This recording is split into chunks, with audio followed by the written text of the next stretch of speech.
turísticos preferidos. Último minuto. Vamos a La Moneda. Ya está hablando el ministro de Salud, Jaime Mañalich, para entregar un nuevo reporte sobre la pandemia en nuestro país.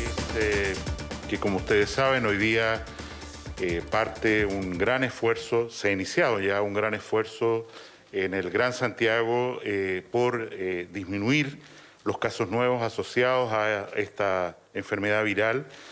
Y en ese sentido queremos destacar muy sinceramente el ánimo de colaboración que hemos encontrado en los alcaldes, alcaldesas de la región, y me refiero muy particularmente a aquellas comunas que entran en cuarentena hoy día a las 10 de la noche. Hemos visto disposición de colaborar con la fiscalización. Ayer el presidente de la República hizo entrega de un decreto supremo que les proporciona más atribuciones en esa línea.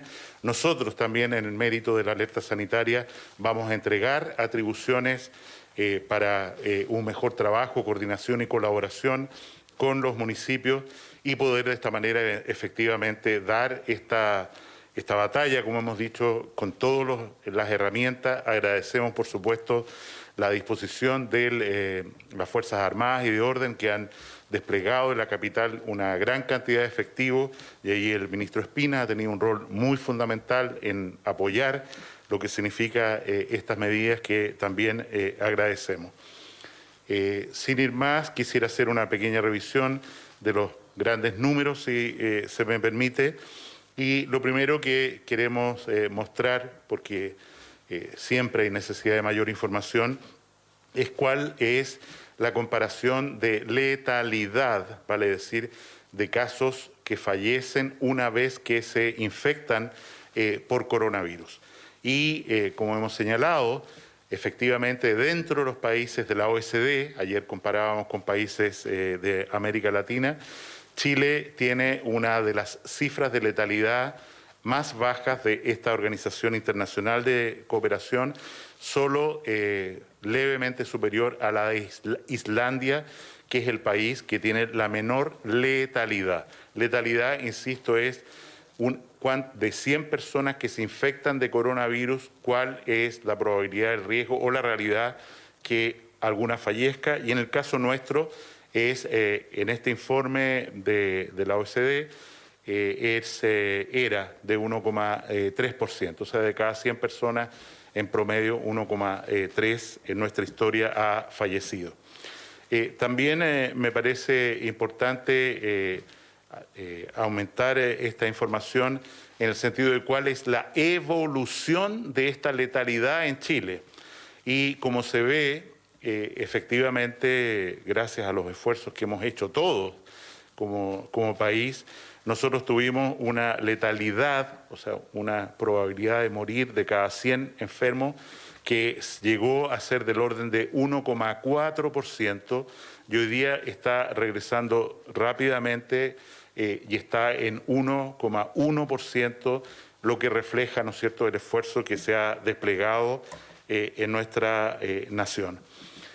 El otro aspecto que quiero enfatizar, a pesar de que lo mencionamos ayer, cuáles son los criterios para determinar que una determinada localidad, comuna, pueblo, región, entran en un periodo de cuarentena o pueden abandonar esa medida tan estricta.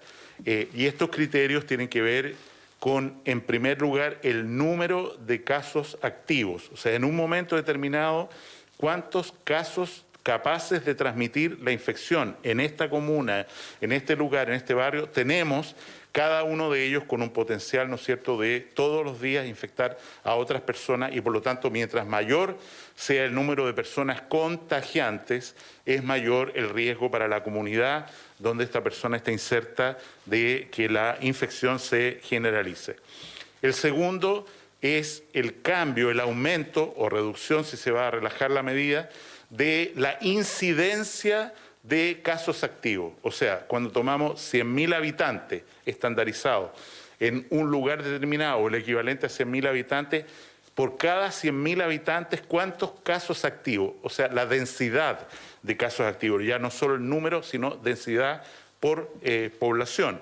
Podemos tener localidades enormes en población, en que tienen un número que uno dice es importante de casos, pero como densidad por población es relativamente poco y viceversa. Y entonces analizamos 2 veces a la semana, sino 3 veces, cuál es el cambio en la incidencia, si va hacia arriba o hacia abajo. En tercer lugar, cuál es la concentración de casos activos por kilómetro cuadrado en 100 manzanas. A veces uno puede tener un número de una comuna entera, pero ve que estos casos están concentrados en una parte específica y lo que corresponde entonces es generar medidas específicas para ese sector, para ese barrio, en lugar de declarar toda la comuna en cuarentena.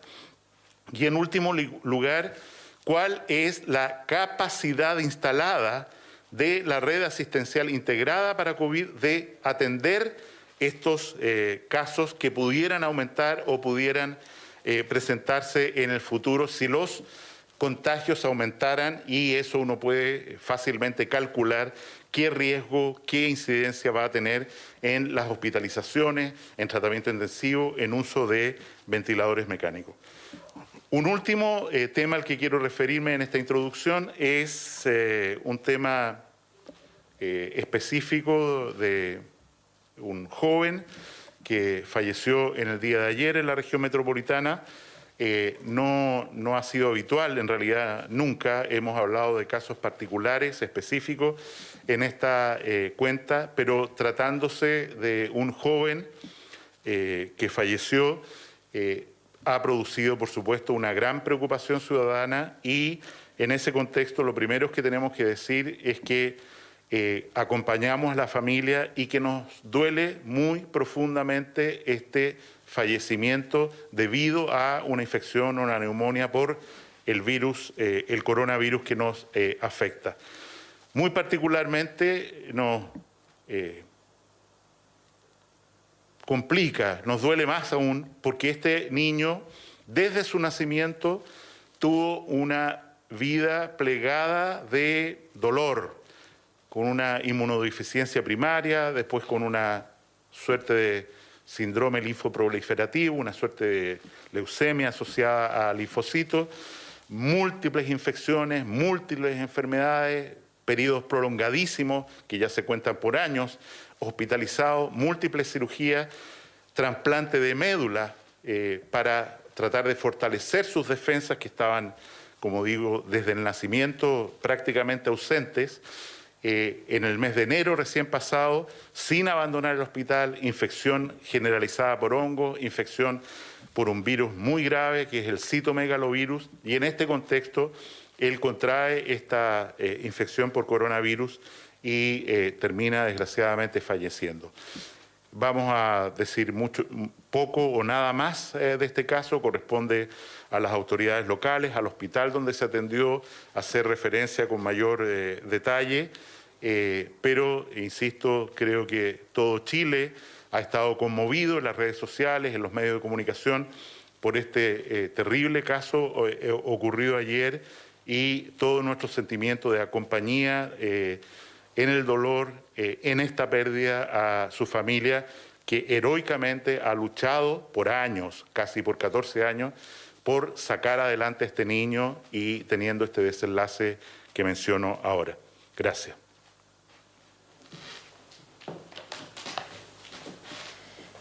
Muy buenos días. Vamos a pasar ahora al reporte que hacemos todos los días con respecto a la pandemia. Con respecto a la situación mundial, ustedes saben que ha ido aumentando el número de personas contagiadas. Ya hay más de 3.800.000 personas contagiadas a nivel mundial, de las cuales han fallecido más de 269.000 y se han recuperado más de 1.200.000 personas. Los 10 países que presentan el número de más alta tasa de contagios, lo hemos venido diciendo los últimos días, no ha cambiado mucho, son principalmente Estados Unidos y algunos países de Europa, España, Italia, Reino Unido, Rusia, Francia, Alemania y Brasil. ¿Cuál es la situación de las Américas? La situación de las Américas sigue siendo parecida a los días anteriores. Está liderando Brasil con el mayor número de casos, más de 135.000 casos y más de 9.000 fallecidos. En segundo lugar está Perú, con 58.000 casos y más de 1.600 fallecidos. Después viene Ecuador y en cuarto lugar está México. ¿Cuál es la situación de nuestro país en las últimas 24 horas hasta el día de ayer? En el día de ayer se registraron 1.391 casos nuevos, de los cuales 1.183 son casos de personas sintomáticas y 208 casos de personas asintomáticas, lo que da un total al día de hoy de 25.972. De ellos, de estos 25.972, ya se han recuperado 12.160 personas y están activas 13.518, es decir, las 13.518 personas son aquellas que en este momento pueden contagiar y son las que deben estar en un aislamiento estricto, junto a también, por supuesto, los contactos estrechos de ellos para disminuir la propagación del virus. En último lugar, quiero lamentar el fallecimiento en el día de ayer de 9 personas contagiadas por coronavirus. Hay 2 personas de la región metropolitana, 2 de la región de Antofagasta, 5 de la región metropolitana, 1 de Valparaíso y 1 de la región de Ñuble. Algunos temas que es importante recordar, el ministro ya lo recordó, en el día de hoy entran en cuarentena 12 comunas más de la región metropolitana a partir de hoy día. También es importante recordar, y muy importante, las aduanas sanitarias que están en la región de Valparaíso y de Viña. ¿Y por qué es tan importante? Porque no queremos que las personas de la región metropolitana o de otras regiones se trasladen a esas regiones para disminuir la propagación del virus. Sabemos que el mayor número de casos sigue siendo concentrado en la región metropolitana, más de un 80% de los casos nuevos son en la región metropolitana, por lo tanto es muy importante que las personas que viven en la región metropolitana no se trasladen a otras regiones para disminuir la propagación del virus. También quiero recordar que tenemos 6 cordones sanitarios que siguen vigentes en nuestro país y también los cementerios no podrán funcionar entre el 8 y 10 de mayo este fin de semana. Van a permanecer cerrados todos los cementerios de nuestro país para disminuir la aglomeración de las personas en esos lugares, que sabemos que es un lugar donde las personas suelen ir a ver, especialmente este domingo, que es el Día de la Madre. Hacemos un llamado a las personas a disminuir las aglomeraciones este fin de semana para contener este virus, que sabemos que tenemos que seguir tomando todas estas medidas. Voy a dejar al subsecretario de Redes Asistenciales para que continúe con la cuenta.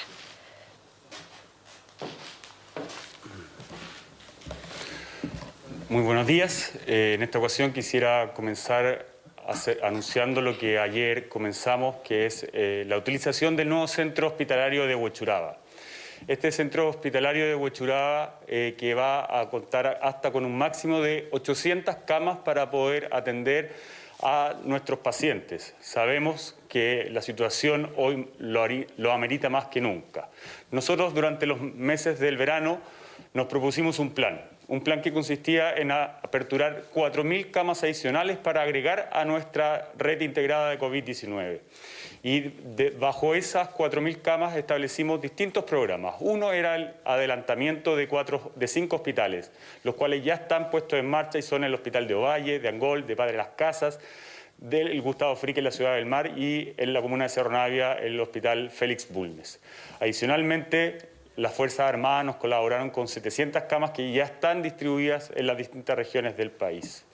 Asimismo, hemos habilitado este centro hospitalario Huechuraba, que ustedes pueden estar viendo la imagen en este minuto, en donde recibiremos pacientes de cualquier comuna que sea necesario. Este es un centro hospitalario que está pensado en poder recibir los pacientes más leves que se hospitalizan normalmente en los hospitales y que a propósito de la complejización de camas, es decir, del paso de camas básicas a camas de cuidados intensivos que hemos realizado dentro de los hospitales, hemos tenido la necesidad de aumentar nuestras camas básicas medias para poder atender al resto de los pacientes más leves. Ayer hemos ya iniciado esto, lo vamos a realizar paulatinamente para mantener las condiciones de seguridad y de calidad que debemos ofrecer a este tipo de pacientes. Y el día de ayer hemos recibido a 7 pacientes de distintas comunas como son Independencia, Pudahuel, Huechuraba y otras comunas de la región metropolitana. El día de hoy se van a empezar a recibir pacientes de la zona suroriente, es decir, de las comunas de La Florida, de Puente Alto, entre otras. ¿Y cuál es la idea de esto? Seguir, obviamente, nuestro plan. Nosotros nos trazamos un plan durante los meses del verano en el cual íbamos a aumentar fuertemente nuestra capacidad de testeo, lo cual ya está demostrado. El día de ayer hicimos un récord de 12.000 test por PCR durante las últimas 24 horas. Hemos aperturado los hospitales, tenemos las camas y ahora, obviamente, aún tenemos que seguir aumentando nuestras camas de cuidados intensivos. Pero además de esto, debo anunciar que ya el día de hoy comenzó a llegar el primer módulo del hospital modular que hemos considerado. Son 100 camas que vamos a adosar al Hospital Sotero del Río para ir, obviamente, en ayuda en esta zona de la región metropolitana que está teniendo un mayor número de contagios. Y es por eso que estas 100 primeras camas que ya aterrizaron en nuestro aeropuerto de Pudahuel van a ser destinadas en los próximos días para apoyar la labor asistencial del Hospital Sotero del Río. En relación a la cantidad de pacientes que se encuentran hospitalizados en las unidades de cuidados intensivos, el día de ayer, hasta las 21 horas, contamos con 508 pacientes, de los cuales 419 se encuentran en ventilación mecánica y 79 de ellos se encuentran en un estado crítico. En relación a la cantidad de ventiladores disponibles, nosotros, hay que recordar, tomamos el control de la totalidad de las camas, tanto públicas como privadas. ¿Para qué? Para poder ofrecer al día de hoy 569 camas de cuidados intensivos que están a disposición de cualquier persona que lo necesite. Y ahora especialmente a los santiaguinos, a la región metropolitana. Y de la misma forma en como lo hicimos para la ciudad de Temuco, para la ciudad de Punta Arenas, para la ciudad de Osorno y de Chillán, en donde todos los recursos se pusieron a disposición de esa ciudadanía que sufrió una ola de contagio inicial y pudimos aumentar fuertemente nuestra capacidad hospitalaria, pudiendo también trasladar pacientes hacia otras ciudades y llevar equipos médicos a apoyar a esos hospitales. Ahora vamos a utilizar la misma estrategia aquí en la región metropolitana, de acuerdo a los últimos contagios que estamos teniendo. En relación a la cantidad de test por PCR, ayer se realizaron 11.735 exámenes por PCR, acumulando ya 255.961 exámenes. Esto obviamente nos sitúa en el primer lugar dentro de Sudamérica y a un nivel muy alto en cuanto a otros países, incluso de Europa. Eso es la cuenta del día de hoy. Cedo la palabra para poder escuchar sus preguntas. Subsecretario, subsecretaria, ministro, buenos días. Desde el Colegio Médico han insistido en la necesidad de entregar permisos especiales para los cuidadores de los hijos de funcionarios de la salud. ¿Se ha pensado alguna medida en ese sentido? Nosotros hemos trabajado constantemente desde ya hace varias semanas con todos los dirigentes nacionales. Nos juntamos semanalmente con cada uno de ellos representando a los enfermeros, a los técnicos de enfermería, a los profesionales de la salud y a tantos otros gremios que existen tanto en la atención primaria como en los hospitales. Y hemos logrado cosas muy importantes. Hemos logrado, por ejemplo, que a partir de una enfermedad laboral, la Suceso ha emitido un pronunciamiento para que toda enfermedad por coronavirus de un trabajador de la salud sea considerada como enfermedad laboral. Ahora también hemos emitido comunicaciones a los distintos servicios de salud. ¿Para qué? Para que dentro de cada establecimiento se otorguen las facilidades para poder trasladarse y evitar que el personal de salud se contagie con otras personas. Y lo mismo también en el sentido de otorgar residencias. ¿Con qué objetivo? Con que funcionarios de la salud que sean catalogados como por coronavirus positivo o contacto estrecho eviten obviamente llevar el virus a sus familiares, a sus hogares y puedan realizar una cuarentena de forma efectiva. Y seguimos trabajando, todas las semanas nos reunimos y si es necesario poder levantar alguna otra situación en cuanto a poder dar facilidades para los funcionarios para poder trabajar esta pandemia, lo vamos a seguir realizando. ¿Cuándo podría ser eso, subsecretario? Nosotros nos reunimos todos los días. En la medida que vayamos concretando los avances, se van a ir comunicando a quien sea necesario. Buenos días, ministros, subsecretarios. ¿Cuál es el actual protocolo o restricciones de visita a niños, a menores que estén hospitalizados? ¿Se van a fortalecer estos protocolos? Esto, por supuesto, entendiendo lo complejo y lo difícil que es la situación, primero sanitaria, de resguardo, pero también anímica de estos menores que no pueden ver a sus padres por un largo periodo de tiempo. Nosotros ya tenemos protocolos establecidos, tanto para regular las visitas y en cada uno de los establecimientos, independiente de la complejidad de estos. Pero hoy día creo que estamos en una situación particular y por respeto a la familia, al dolor de esta familia, no me voy a referir en profundidad a estos y obviamente cualquier otra información será entregada de parte del hospital. Buen día, ministros, subsecretarios. Solamente pedirle, entendiendo lo delicado de la situación, puntualizar si es que se aplican y se aplicaron también en este y otros casos de niños con inmunosupresión, protocolos como elementos de protección personal o la toma de temperatura. Y en otro tema también consultar sobre la ocupación de camas críticas. Hoy vemos un aumento también en los pacientes en UCI. ¿Cuál va a ser la estrategia cuando esto aumente, considerando también que la evolución de la enfermedad implica que luego de 7 a 10 días los pacientes que se agravan necesitan atención hospitalaria y en los últimos días hemos visto también un importante aumento en casos nuevos? ¿Se van a considerar, por ejemplo, la reconvención de camas o el envío de pacientes a otras regiones? Muchas gracias.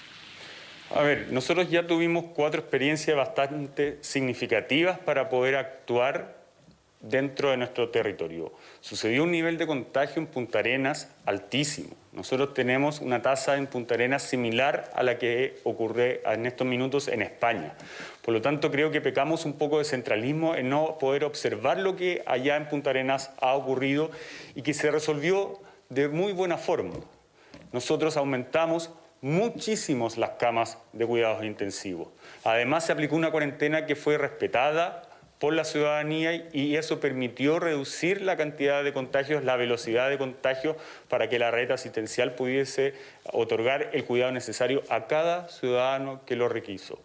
Y también trasladamos pacientes, trasladamos más de 14 pacientes a distintos puntos del país. Y es por eso que esta misma estrategia que se aplicó en Araucanía, en Osorno, en Chillán y con mucho éxito también en Punta Arenas, nosotros la vamos a aplicar ahora en Santiago, reforzando obviamente la cantidad de ventiladores, entregando un mayor número de camas como ha sido la puesta en marcha del Centro Hospitalario Huechuraba, pero fundamentalmente aquí estamos hablando que hay personal. No es camas, no estamos hablando solamente de equipamiento, sino que hay un personal que tiene que estar atrás y que es muy importante para el cuidado de cada uno de los pacientes. Y ese personal ha sido capacitado. Llevamos varias semanas entregando capacitaciones a más de 30.000 personas a través de un convenio que hicimos con la Sociedad de Medicina Intensiva del país y hemos podido, obviamente, entregar esa capacitación para resolver de buena forma. Y los resultados lo demuestran. Nosotros tenemos hoy día una tasa de letalidad desde las unidades de cuidados intensivos de un 8%, en comparación a, por ejemplo, la tasa de letalidad que tienen en las mismas camas en la ciudad de Nueva York, que se acerca entre el 70 y el 80%. Estamos hablando de resultados muy buenos de acuerdo a los que se están manejando en otras ciudades del mundo y es de esa forma en cómo nosotros ahora vamos a aplicarlo aquí en la región metropolitana. Si es necesario trasladar pacientes, lo vamos a realizar. Si es necesario traer ventiladores de otro lado, también. Hay que considerar que los ventiladores siguen llegando a nuestro país y en la medida que esos están llegando, se están entregando a los hospitales de acuerdo a la necesidad epidemiológica, es decir, a la cantidad de hospitalizados que cada uno de estos tiene. Disculpe reiterar sobre el uso de elementos de protección personal, si es que se hizo ese protocolo anteriormente en el hospital, toma de temperatura para las visitas de pacientes, sobre todo menores con este problema de inmunidad. Nosotros tenemos protocolos que establecen obviamente el uso de elementos de protección personal, que establecen la regulación de las visitas y todo eso se está aplicando en nuestros hospitales. El segundo juzgado del trabajo de Santiago determinó obligar a la clínica Las Condes a poner en aislamiento social hasta el término del estado de catástrofe a los funcionarios que califiquen como población de riesgo. Esto eventualmente podría replicarse en otras clínicas, hospitales. ¿Cuál es el llamado del MinSal frente a esto? Sabemos que han autorizado a los jefes de servicio a liberar al personal de salud, pero no es una obligación. ¿Cuál es el llamado de ustedes frente a esto? A ver, nosotros tenemos establecido ya nuestras indicaciones, pero en el caso particular de lo que usted menciona, es un conflicto entre una institución privada y su gremio. Por lo tanto, nosotros no nos vamos a referir mientras esté en curso este trámite judicial. ¿Que podría replicarse eventualmente en hospitales públicos, en clínicas? Hasta que este fallo no se resuelva, nosotros no nos vamos a pronunciar. Finalmente, preguntarle por el carnet COVID. Se informó que se iba a empezar a entregar este fin de semana, probablemente en algunas regiones. Si hay más información al respecto. Cedo la palabra al ministro. Efectivamente, se va a empezar a entregar este fin de semana en algunas regiones.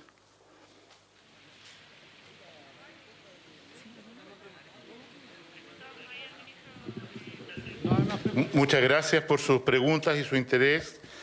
Y todo lo que puedan ayudar a difundir el esfuerzo que tenemos que hacer como ciudad ahora, como Gran Santiago, durante este periodo de cuarentena, se los agradecemos enormemente en el rol social que tiene en todos los medios de comunicación y que ustedes hacen en forma tan adecuada. Muchísimas gracias. Era el balance entonces que estaban realizando las autoridades de salud, que se hace habitualmente todos los días, y tiene que ver entonces con nuevos casos de personas contagiadas con este virus, 1.391. Además se habla de 9 fallecidos, dando una totalidad de 294 personas que han perdido la vida producto del coronavirus.